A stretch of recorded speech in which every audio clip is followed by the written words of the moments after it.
when you're designing, you'll spend most of your time in model space, and here I am in model space on quite a large. Let's just zoom out a little, and I'll kill the measurement tool. You can see this is quite a large site here.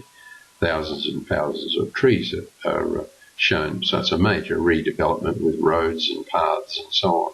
Everything in model space is full size, so if we click a measurement tool and measure the canopy diameter of a tree, it's about 9 meters in that symbol, but here's a much, much larger tree, and there's a couple of paths running through.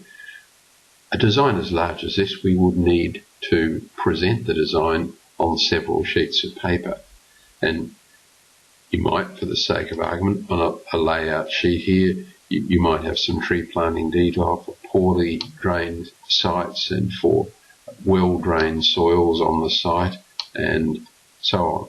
So you can arrange, I'll right-click and zoom extents, you can arrange a series of floating viewports on a sheet, and I'll select one now. That's a floating viewport. We could move it around if we want and overlap them, as has been done here, and they can be plotted as one group. So you're showing there just some detail of what you expect people to do when they're revegetating or creating this site.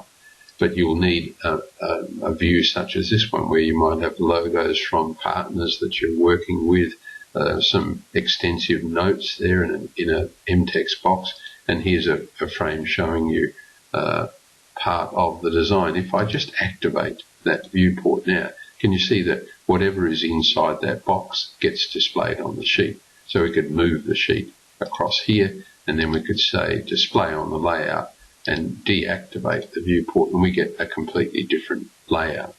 So I hope you see the value of layout sheets.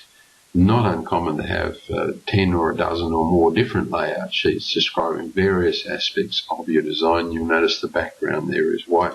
When I go in here into the model, my background is black, and that, although you can draw in the layout space, for example, if we zoom extents here, then you can see there's a whole lot of information outside the drawing sheet proper, and you can draw out there, but you would plot just the white background of the sheet. So you need to be really quite aware of which environment you are in, but hopefully that gives you a quick overview of the way in which layout spaces are used.